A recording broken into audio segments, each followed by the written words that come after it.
Hello, is this thing on? Oh, okay. I think that's. Oh, okay. We're rolling. Okay, yeah. Can you see me? All right. Hi kids.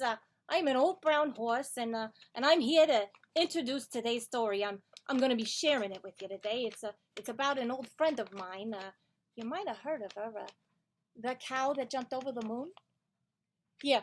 That's what the story is about. It's called Moonstruck, the true story of the cow that jumped over the moon.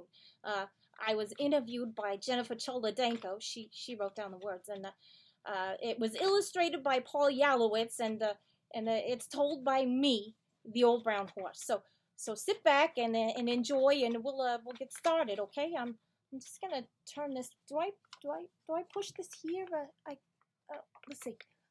Is that it? Yeah, I think so. Okay. This week's story is Moonstruck, the true story of the cow who jumped over the moon, by Gennifer Choldenko and illustrated by Paul Yalowitz. Mother Goose, what a bag of feathers she is. She makes it sound so easy. 941 pounds of cow meat, not counting the udder, catapults 240,000 miles to jump over the moon. And what does that old goose woman write? One lousy line. Not even a whole poem. I know for a fact the cow was hurt by it. But who am I to say? I'm just an old brown horse. Only then, I was a young brown horse. Anyway, I'm getting ahead of myself. I want to tell you the whole story. First of all, you may not know this, but we horses jump over the moon on a regular basis. Every night at least one of us makes the trip. I don't want to make it sound easy or anything, but we all do it. We can handle it. We're built for it.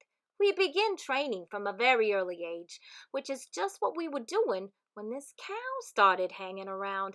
At first she kept a distance, and to be quite honest, we were kind of flattered. Who doesn't like an audience? Then she started trying to get friendly, asking dumb questions like, do you take a run and start? I mean, come on, who ever heard of jumping clear over the moon from a dead standstill? Every day she was there, cold weather or warm. As if that weren't bad enough, she began using our equipment herself. That's when I knew I had to have a talk with that cow. I mean, let's face it, not everyone can be born a horse. Look, kid, I said to the cow, you can't keep doing this. You're gonna get hurt. Why don't you go chew the cud with your cow friends? No, she said, I'm going to jump the moon. Honey, come on. You're a cow. Take a look at that body of yours, those short little legs, that galumphing stride. I don't care, she said. I'm going to. Every night I look up and say to myself, one day I'm going to see what the moon looks like up close. One day I'm going to jump clear over that moon. Now I understood. This cow was moonstruck. There was no use trying to talk sense to her. Okay, kid, I said. I'll give you a shot. But if you can't keep up, you're out. Is that a deal? It's a deal, she said. I didn't mention it to the others. What, I'm going to tell them I recruited a cow for the team? I figured she wouldn't last longer than a day or two anyway. Then we'd be rid of her for good. Boy, was I wrong. First thing in the morning, there she was. Last thing at night, still there. Every time I'd get ready to tell her to head back to her herd, she'd go and do something really well, and I'd have to keep my mouth shut for another day. After a few months, she was jumping as well as the quarter horses. Then what could I say? So that's how it went for most of the season until we got down to the final part of training, the wall. Some of the horses sweat the nails right out of their shoes when it's their turn to jump the wall. There was no way a cow could clear it, no matter how hard she tried. But when I told the cow that, she galloped off all in a huff, and I didn't see her again until I was setting up flags for the wall. Then, all of a sudden, there she was, thundering toward the wall, her cowbell clanking wildly. No, I hollered as the cow gathered her legs under her and sprang all the way over the great stone hurdle. Yes, yes, the horses shouted, stamping their hooves in salute to that black and white babe. After that, I have to tell you, I had to rethink the whole cow thing. Some years, half my horses can't clear the wall, and here this crazy bovine jumped it first time out. So that very day, I posted a list of the horses who were ready to jump the moon, and on the list, I included the cow.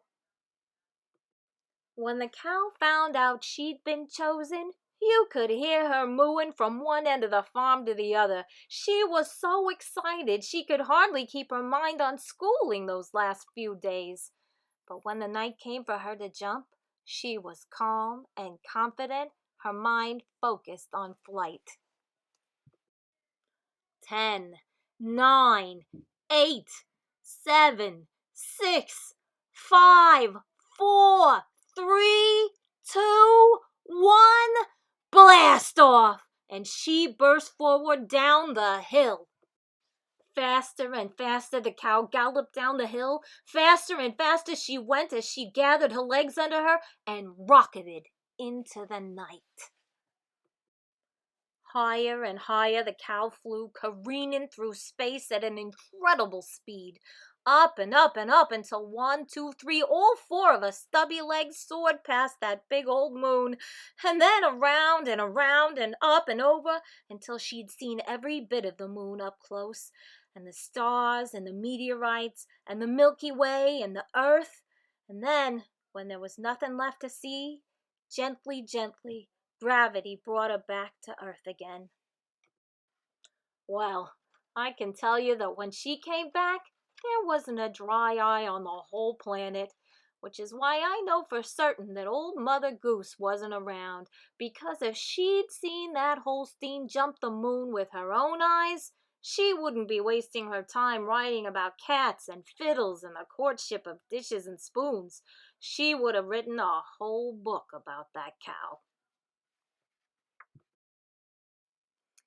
And that is the end of the story. Okay, so the lesson here is, don't ever let anybody tell you there's anything you can't do. If you set your mind to it, you can shoot for the moon.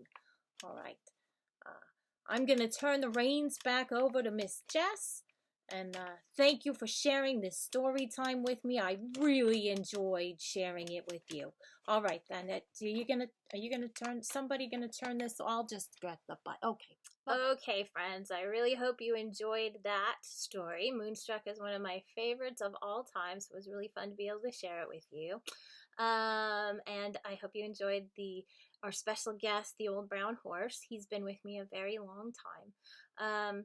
And I thought for National Poetry Month that I would share another poem this week. And I thought I would share the very brief poem that inspired the story Moonstruck. It is from Mother Goose, and it goes like this. Hey diddle diddle, the cat and the fiddle, the cow jumped over the moon. The little dog laughed to see such sport, and the dish ran away with the spoon.